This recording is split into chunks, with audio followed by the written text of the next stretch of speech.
नमस्कार, बहुत स्वागत है आप सभी का। आपके साथ मैं हूं ममता तिवारी। वक्त हो गया है स्पेशल रिपोर्ट का। बांग्लादेश की पूर्व प्रधानमंत्री शेख हसीना भारत से यूरोप जा सकती हैं। सूत्रों के मुताबिक अगले 48 घंटे में यूरोप के लिए रवाना हो सकती हैं शेख हसीना। शेख हसीना को राजनीतिक शरण की मंजूरी का इंतजार है और हालांकि यूके के ठंडे रुख के बाद अमेरिका ने भी शेख हसीना को वीजा देने से इनकार कर दिया है। तो अमेरिका ने भी शेख हसीना को वीजा देने से इनकार कर दिया। ऐसे में अगला कदम क्या रहेगा ये देखना होगा। फिलहाल आपको बता दें कि अमेरिका ने भी शेख हसीना को वीजा देने से इनकार कर दिया। हम कुछ तस्वीरें आपको दिखा रहे हैं। दरअसल आपको बता दें कि बांग्लादेश में जब तख्ता पलट हुआ तो शेख हसीना सबसे पहले भारत पहुंची, जहां पर हिंडन एयरपोर्ट की हम तस्वीरें आपको दिखा रहे हैं। अब शरण पर सवाल बना हुआ है कि आखिर कहां पर रहेंगी शेख हसीना, कौन उन्हें शरण देगा, इस पर अभी भी सवाल बना हुआ है। हिंदुओं पर हमला लगातार बांग्लादेश में जारी है। इस्कॉन मंदिर की हम तस्वीरें आपको दिखा रहे हैं, जहां पर मूर्तियों को खंडित किया गया है, मंदिर के अंदर तोड़फोड़ की गई है। पूर्व पीएम खालिद जिया रिहा इस दौरान हो गई है और भारतीय संसद में भी ये मुद्दा पुरजोर तरीके से गूंजा है। बांग्लादेश में शेख हसीना के पद और देश छोड़ने के बाद भी कुछ नहीं बदला। हिंसा अब भी जारी है। बड़ा खतरा बांग्लादेश के हिंदुओं पर मंडरा रहा है। बांग्लादेश के 39 जिलों में हिंदुओं के खिलाफ हिंसा हुई है। कई जगहों पर मंदिर पर हमले भी हुए हैं। ये रिपोर्ट देखिए।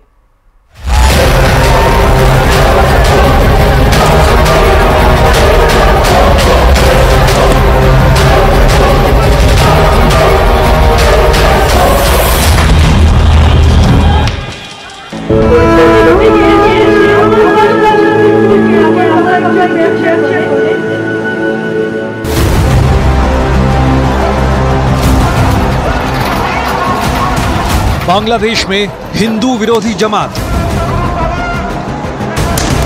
कट्टरपंथी चेहरा, आंदोलन सिर्फ मोहरा। हसीना के जाते ही खूनी खेल शुरू।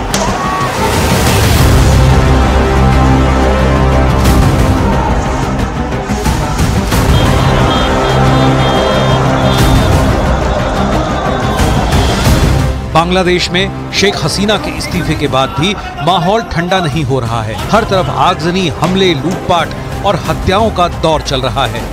जिसे जो जहां मिल रहा है उसे ही लूट कर भाग रहा है। कानून व्यवस्था धराशायी है। लेकिन जो सबसे डरावनी कहानी है वो ये कि अल्पसंख्यकों को टारगेट करके निशाना बनाया जा रहा है। शेख हसीना के तख्ता पलट के बाद जिसका डर था, बीते 24 घंटे में वही हो रहा है। हम लोगों का घर कारोबार सब आग से जला दिया गया है। बहुत प्रॉब्लम है। भाई है, हिंदू भाई, बुद्ध भाई जो है, उन लोग के घर में जाके, मंदिर में जाके आग लगा रहे हैं। और ये हम नहीं कह रहे, बांग्लादेश के अखबार चीख चीख कर कह रहे हैं। बांग्लादेश के सबसे बड़े अखबारों में से एक द डेली स्टार ने हिंदुओं के हालात का जिक्र करते हुए अपने अखबार में लिखा है, हिंदुओं के घर और दुकानों पर 27 जिलों में हमला हुआ। वहीं न्यू एज के मुताबिक हिंदुओं के घर, व्यापारिक संस्थान और मंदिरों पर ताबड़तोड़ हमले हो रहे हैं।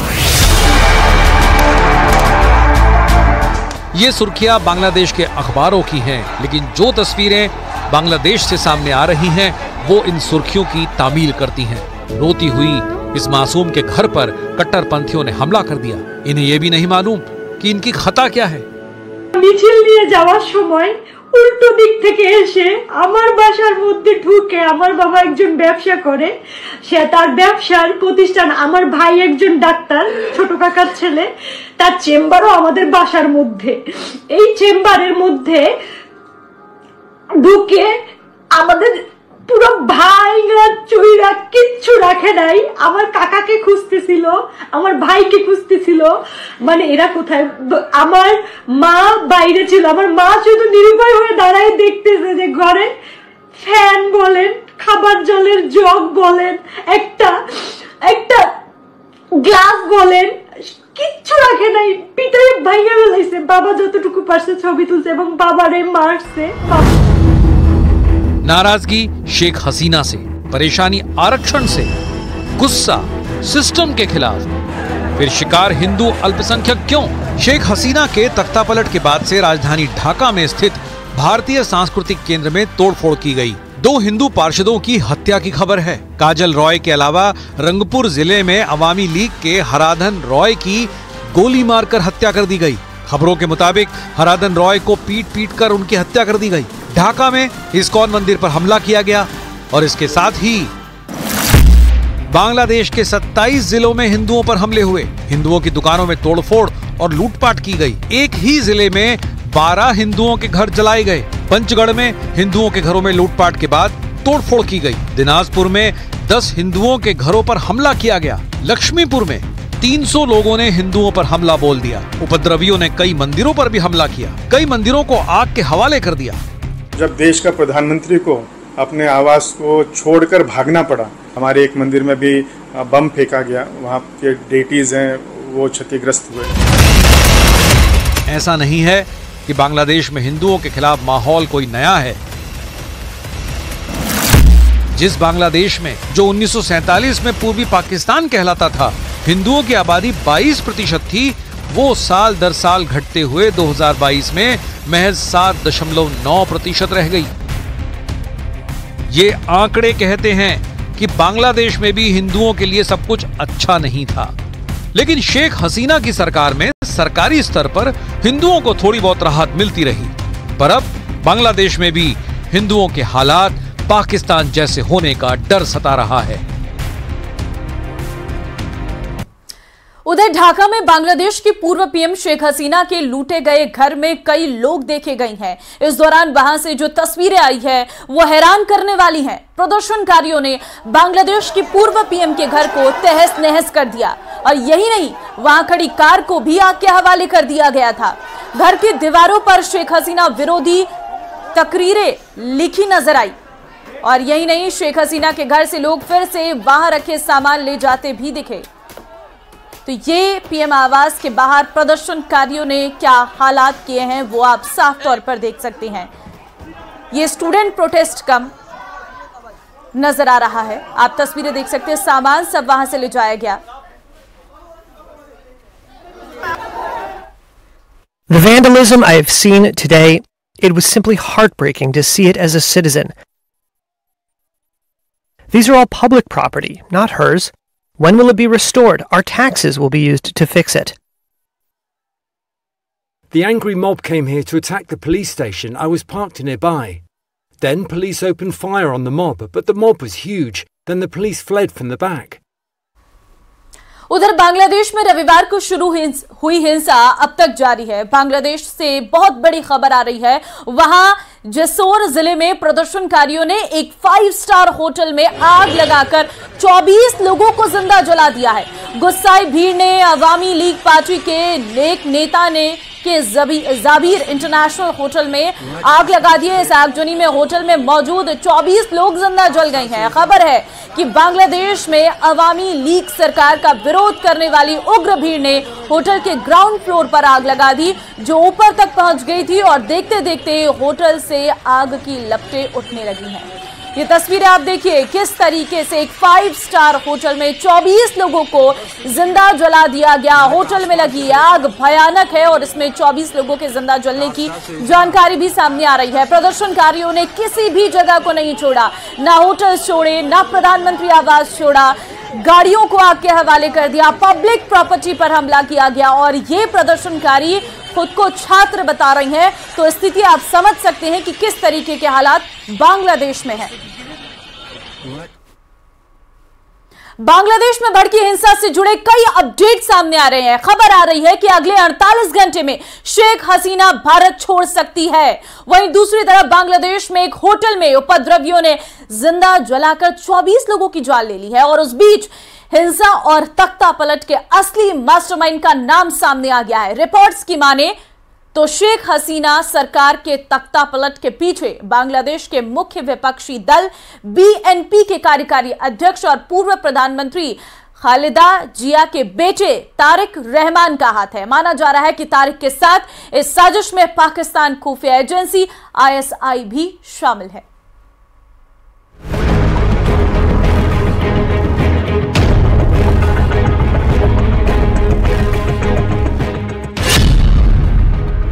बांग्लादेश को जलाया, पूरे देश में आग लगाई।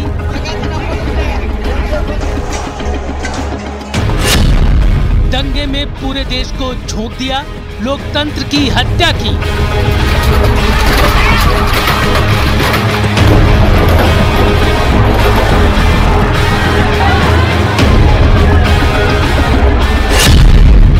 चुनी हुई सरकार के खिलाफ विद्रोह करवाया।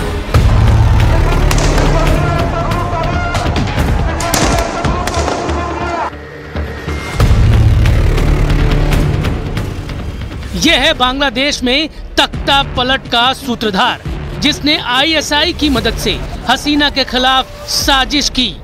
6 साल से वो कर रहा था तख्ता पलट की तैयारी। नाम है तारिक रहमान। ये बांग्लादेश में मुख्य विपक्षी दल बांग्लादेश नेशनलिस्ट पार्टी का कार्यकारी अध्यक्ष है और पूर्व प्रधानमंत्री बेगम खालिदा जिया का बेटा है।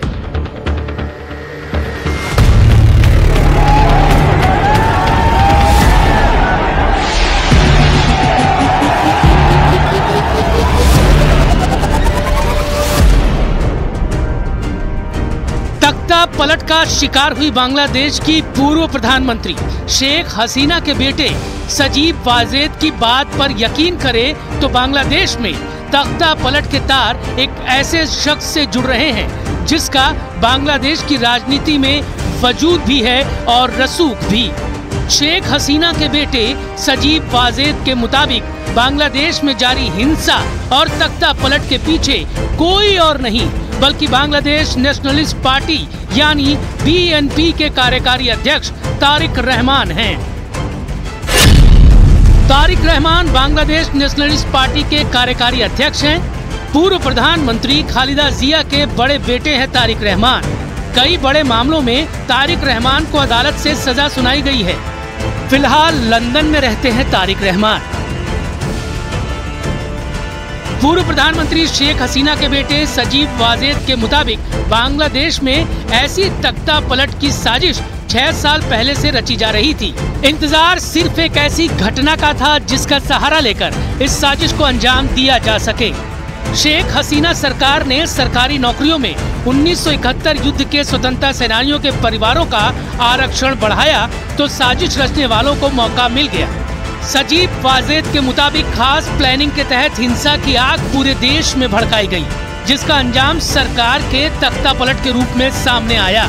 खुफिया रिपोर्ट्स की माने तो इस प्लानिंग में बीएनपी के कार्यकारी अध्यक्ष तारिक रहमान के अलावा पाकिस्तान की खुफिया एजेंसी आईएसआई भी शामिल थी। खुफिया रिपोर्ट्स के मुताबिक आईएसआई ने तारिक रहमान की तख्ता पलट में मदद की। सूत्रों के मुताबिक आईएसआई ने अपने senior operation commander Javed mehndi को इस ऑपरेशन की जिम्मेदारी दी थी। तारिक रहमान ने आईएसआई के साथ मिलकर 6 साल पहले ही कर ली थी तख्ता पलट की साजिश। बीएनपी और आईएसआई की डील हुई थी। 2018 से हो रही थी तख्ता पलट की साजिश। तारिक रहमान से आईएसआई की पहली मीटिंग लंदन में हुई। तख्ता पलट की साजिश के लिए दूसरी मीटिंग सऊदी अरब में हुई। तारिक रहमान की आईएसआई से कई मुलाकातें यूरोप के कई मुल्कों में हुई। आईएसआई ने ही तारिक रहमान की पार्टी से जमात इस्लामी का गठबंधन कराया। प्लानिंग के तहत जमात के स्टूडेंट विंग को ढाका यूनिवर्सिटी में फिर से मजबूत किया गया।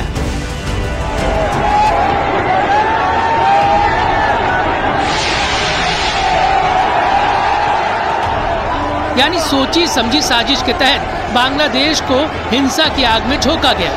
पूर्व प्रधानमंत्री खालिदा जिया के जेल में होने के चलते उनके बेटे तारिक रहमान ने 2018 में बीएनपी का सारा कामकाज अपने हाथ में ले लिया। अमेरिका में रहकर पार्टी का कामकाज देख रहे तारिक रहमान कई मामलों में सजा याफ्ता हैं।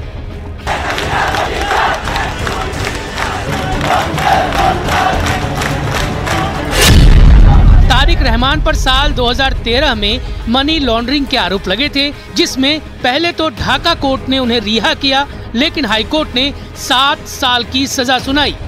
2018 में जब खालिदा जिया को ऑर्फनेज ट्रस्ट घोटाले में 5 साल की सजा सुनाई गई तो उनके बेटे तारिक रहमान को भी 10 साल की सजा हुई। 2018 में ही 2004 की एक रैली में तत्कालीन विपक्षी नेता शेख हसीना पर ग्रेनेड हमले के आरोप में तारिक को आजीवन कारावास की सजा सुनाई गई। हत्या के 2 मामलों में और एक्सप्लोसिव एक्ट के तहत तारिक को 3 बार उम्र कैद और कई धाराओं में 20 साल कैद की सजा सुनाई जा चुकी है। 2021 में मानहानि के एक और मामले में तारिक को 2 साल कैद की सजा सुनाई गई। राष्ट्रपिता बंगबंधु शेख मुजीबुर रहमान पर अभद्र टिप्पणी के आरोप में भी तारिक पर मामला दर्ज किया गया। इस मामले में तारिक पर 10,000 टके का जुर्माना लगाया गया और पेमेंट डिफॉल्ट करने पर 6 महीने की जेल की सजा भी सुनाई गई। माना जा रहा है कि बांग्लादेश की अंतरिम सरकार में शामिल होने के लिए तारिक रहमान जल्द ही वापस बांग्लादेश लौट सकते हैं। तारिक की मां और पूर्व प्रधानमंत्री खालिदा जिया भी जेल से बाहर आ रही हैं। ऐसे में उनकी पार्टी बीएनपी के अच्छे दिन लौट सकते हैं। लेकिन बांग्लादेश में आईएसआई की सक्रियता अगर बढ़ी तो इससे बांग्लादेश के लोगों को फायदा कम और नुकसान ज्यादा हो सकता है। सोमवार को बांग्लादेश के पूर्व पीएम शेख हसीना को देश छोड़ना पड़ा। पीएम आवास में उनके रसोइयों ने तरह तरह के व्यंजन बनाए थे, लेकिन आखिरी बार वो खाना भी नहीं खा पाई। उनके जाने के बाद उपद्रवी पीएम आवास में दाखिल हुए, जमकर दावत उड़ाई। ये रिपोर्ट देखिए।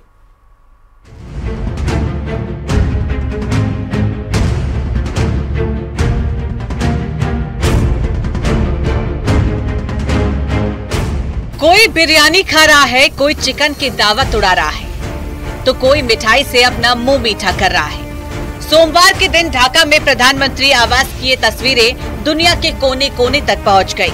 उपद्रवियों ने पीएम आवास में हल्ला बोल दिया और उसके अंदर बने चिकन पर भी चढ़ाई कर दी। पीएम हाउस के रसोइयों ने एक से बढ़कर एक व्यंजन बनाए थे, जिसमें बिरयानी, चिकन समेत दूसरे कई स्वादिष्ट व्यंजन तैयार किए गए थे।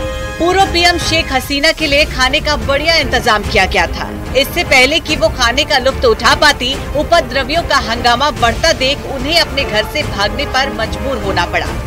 वो अपना आखिरी भोजन भी नहीं कर पाई।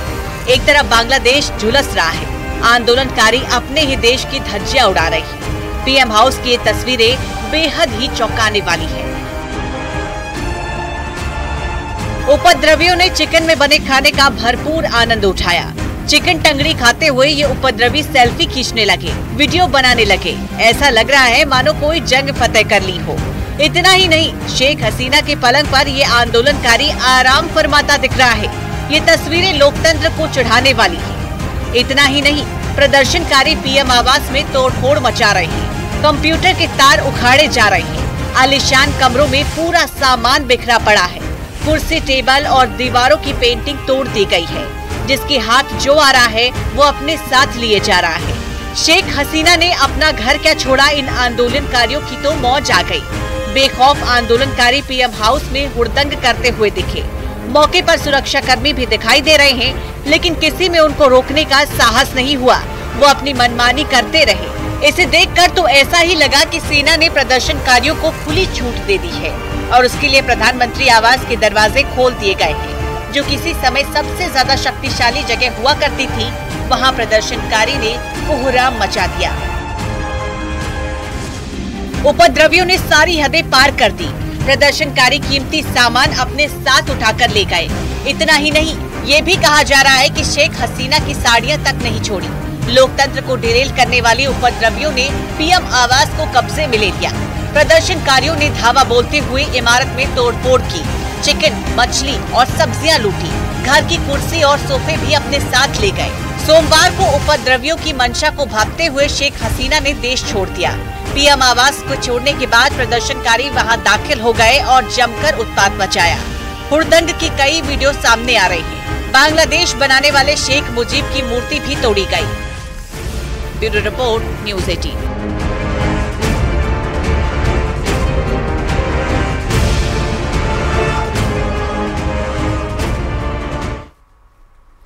बांग्लादेश से हिंसा की हैरान करने वाली तस्वीरें आ रही हैं। वहां की संसद में सैकड़ों प्रदर्शनकारी घुसकर आतंक मचाते नजर आए। प्रदर्शनकारी संसद की कुर्सियों पर ऐसे बैठे दिखे जैसे अपने घर पर बैठे हों।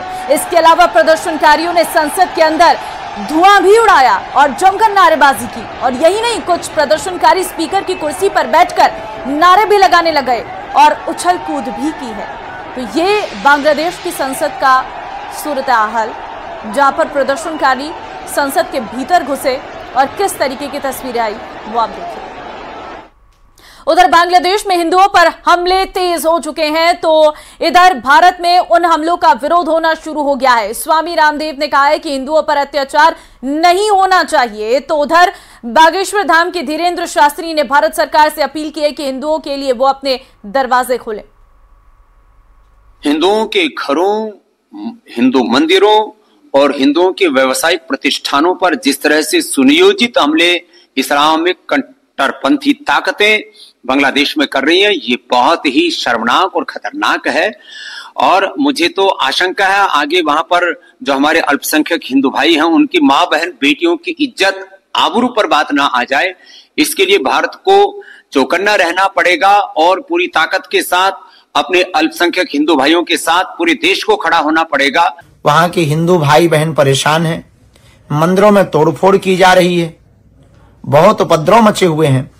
भारत सरकार से हमारी प्रार्थना है कि बहुत ही जल्दी भारत को अपना विशाल दिल दिखाते हुए बांग्लादेश में रहने वाले हिंदुओं के लिए विशेष व्यवस्था के साथ द्वार खोल देने चाहिए।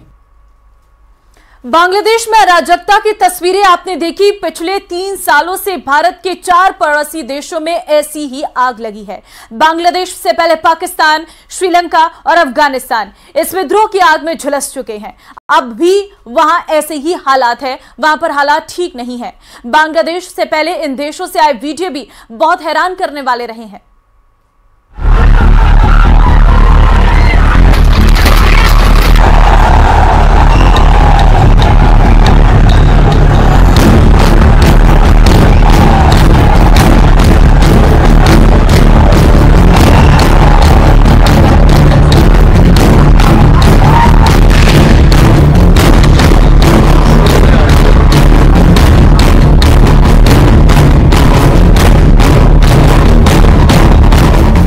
बांग्लादेश, पाकिस्तान, श्रीलंका, अफगानिस्तान पिछले कुछ सालों से भारत के पड़ोस में बवाल मचा हुआ है। भारत के पूर्वी छोर पर बांग्लादेश गृह युद्ध की आग में धधकता रहा और 5 अगस्त को जनता ने विद्रोह कर दिया। पीएम आवास में घुस गई जनता, पीएम आवास में मौजूद सामान को लेकर भाग रही है। ये है बांग्लादेश की पब्लिक। इसने शेख हसीना के घर की मुर्गी को भी नहीं छोड़ा। शेख हसीना का घर पूरी तरह लूट चुका है। जिसके हाथ जो लगा वो लूट कर फरार हो गया। बांग्लादेश की संसद में भी लोग पहुंच गए, वहां भी हंगामा होने लगा। हालात इतने खराब हो गए कि बांग्लादेश की पीएम को इस्तीफा देकर देश छोड़ना पड़ा। सेना ने मोर्चा संभाल लिया। ढाका की तस्वीरों ने पूरी दुनिया को सन्न कर दिया है। বাংলাদেশ আজকের এই সিচুয়েশন, এই হত্যাযজ্ঞ, এটা আপনাদের কারণে এবং আপনাদের ব্যর্থতার কারণে। এটা আপনারাই করতেছেন, আপনারা যদি সঠিক বিচারটা করতেন, শুরু থেকে যদি এটা মেনে নিতেন, তাহলে এত কিছু কোনোদিন হইতো না। এত অভিষ্ট, এত তিক্ততা, এত মানুষের দেয়ালে পিঠ। बांग्लादेश से लेकर श्रीलंका और पाकिस्तान से लेकर अफगानिस्तान, पिछले 3 सालों में इन चारों देशों में ऐसी घटनाएं हुई जिसमें उठापटक भी है और तख्ता पलट भी। पिछले 3 सालों में भारत के पड़ोसी इन 4 देशों का पूरा निजाम ऐसा बदला जिसकी तस्वीरों ने पूरी दुनिया को हैरान कर दिया।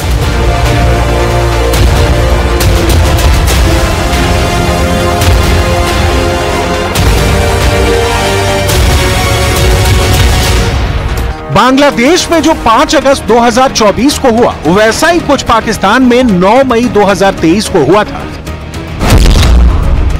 9 मई 2023 पाकिस्तान की जनता ने सेना के खिलाफ मोर्चा संभाल लिया था। पाकिस्तानी जनता जब सड़कों पर उतरी तो सेना के बम, गोले बारूद धरे के धरे रह गए। जनता ने पाकिस्तान के सबसे सुरक्षित जगह रावलपिंडी में पाकिस्तानी जनरल के दफ्तर को निशाने पर ले लिया। लाहौर में पाक आर्मी के 4th कोर कमांडर के घर को भी नहीं बख्शा। दंगाई बन चुकी आम जनता ने सरकारी और सैन्य एस्टेब्लिशमेंट पर आगजनी और हमले किए। हिंसा की 62 घटनाओं की पुष्टि हुई और इसके बाद कम से कम 40 इमारतें जला दी गईं। इसमें लाहौर में पाकिस्तानी सेना के कोर कमांडर का घर भी शामिल था। रावलपिंडी में जनरल का मुख्यालय, मियांवाली में एयरफोर्स का एयरबेस, फैसलाबाद में एक इंटर सर्विसेज इंटेलिजेंस का दफ्तर और चकदरा में फ्रंटियर कोर का किला भी शामिल था। पाकिस्तान ने वो सब देखा जो इस वक्त बांग्लादेश में दुनिया देख रही है। बर्बरता, लूटपाट और आगजनी की घटनाओं का नतीजा ये हुआ कि महज कुछ ही घंटों में शेख हसीना को देश छोड़कर भागना पड़ा। और चलिए स्पेशल रिपोर्ट में फिलहाल के लिए बस इतना ही। आगे आप देखिए मारो राजस्थान में तमाम बड़ी खबरें। नमस्कार।